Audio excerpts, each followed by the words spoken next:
A sharp turn for history. As President Biden announced at 1:46 p.m., there would be no last campaign for him. I believe it is in the best interest of my party and the country for me to stand down and to focus solely on fulfilling my duties as president for the remainder of my term. Then, in a separate statement, the president embraced his vice president. I want to offer my full support and endorsement for Kamala to be the nominee of our party this year. A move that attempts to blunt any effort to open the nomination process before the August convention. The president had praised Harris in a press conference that was intended in part to settle doubts about his candidacy. Look, I wouldn't have picked Vice President Trump to be vice president, but I think she was not qualified to be president. So let's start there. The vice president offered thanks to the Bidens and made her intentions clear. I will do everything in my power to unite the Democratic Party and unite our nation to defeat Donald Trump.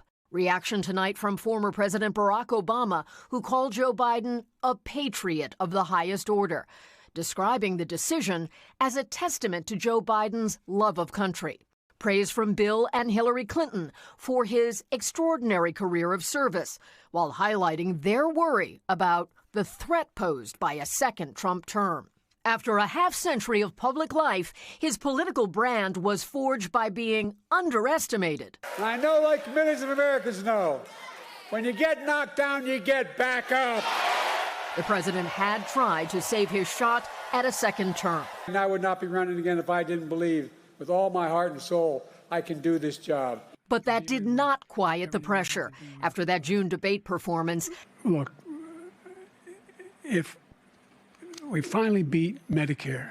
An extraordinary rupture followed, a chorus of rejection that grew louder for weeks. I think a new generation, it's time for a new generation to try to heal the party and heal the country. The president is not capable of delivering the message in an effective way. I don't think he should stay in the race. Kelly, what comes next for the president? Well, the president says he will address the nation sometime this week, and aides say that is depending on his recovery from COVID. He remains at his Delaware beach house. The vice president has been at her official residence in Washington, and aides say she and the president have spoken multiple times today. Lester? All right, Kelly O'Donnell starting us off. Thanks. Kristen Welker, moderator of Meet the Press, joins me now. Just Friday, the president said once he's over COVID, he'd be back on the campaign trail. What changed the calculus, Kristen? Well, Lester, this moment has been building since the debate and really reached a fever pitch when Democratic leaders from Nancy Pelosi to Hakeem Jeffries, Chuck Schumer, privately told President Biden they didn't think he could beat Donald Trump and that he could jeopardize Democrats' chances at holding on to the Senate and taking back the House.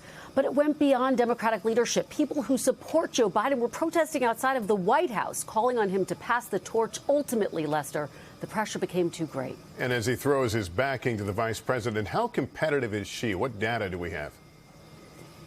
Well, Lester, Vice President Harris matches up against former President Trump very similarly to President Biden, though some polls show her doing a little bit better. In our most recent NBC News poll, Mr. Trump leads Mr. Biden 45 to 43, while Trump leads Vice President Harris 47 to 45. The big question is, how does she fare in blue wall states, Michigan, Wisconsin, Pennsylvania? Does she put states like Georgia back in play? Bottom line, Lester, I've been talking to Democrats who feel like once she reintroduces herself to the American public, they expect her poll numbers to go up. Lester. All right, Kristen Welker, thank you. And we're hearing from Vice President Harris tonight, thanking Joe Biden for his endorsement. But the question remains, will she get the full backing of Democrats? Here's Hallie Jackson. The spotlight tonight turning to Vice President Kamala Harris, one of President Biden's most vocal backers since that debate widely panned as disastrous. It was a slow start. There's no question about that. But I thought it was a strong finish. We are looking at a president in Joe Biden who has done historic work. Now, the president's endorsement of Harris puts her in the pole position to take the top of the ticket. Harris, in a statement today, saying in part, "I am honored to have the president's endorsement, and my intention is to earn and win this nomination." Adding, "We have 107 days until Election Day. Together we will fight, and together we will win." In recent days, some of the president's key allies have signaled if he were to step aside, it is Harris who should get Democrats' support. This party should not in any way do anything to work around Ms. Harris. Congressman Jim Clyburn today publicly backing Harris, with other Democrats following suit. The exception, the party's top leaders in the House and Senate, stopping short of an endorsement but praising the president for his service. Whether it's Harris at the top of the ticket or not, other Democrats have been speculated to be in the mix, perhaps as a running mate, including California Governor Gavin Newsom. President Biden doesn't run. Why shouldn't we consider you a likely? Well, I think the vice president is naturally the one lined up. Pennsylvania's Josh Shapiro, Michigan's Gretchen Whitmer, Kentucky's Andy Beshear, and Transportation Secretary Pete Buttigieg. Harris, a former prosecutor who rose to become California's attorney general, was elected to the Senate in 2016 and ran for the White House 3 years later. I love my country, and I feel a sense of responsibility to stand up and fight for the best of who we are. After being selected as President Biden's running mate, she was tapped by the White House to lead the administration's response on critical issues like the root causes of the immigration crisis, coming under fire from Republicans for the White House's handling of the border, and pressed by Lester on the topic in 2021. We've been to the border. We've been to the border. You haven't been to the border. And I haven't been to Europe.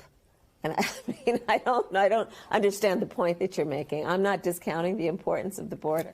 Harris has taken on a vocal role advocating for abortion access, slamming the GOP for its position on reproductive rights. How dare they tell a woman what she can do and cannot do with her own body? How dare they? Now a pivotal political moment for Harris and the nation. As we mentioned, time is short. Vice President Harris is already turning to fundraising to shore up support. That's right, Lester. Late tonight, posting a link online for people to donate, saying she will do everything in her power to bring the Democratic Party together. A clear indication of her intention from now until Election Day. Lester. Thanks for watching. Stay updated about breaking news and top stories on the NBC News app or follow us on social media.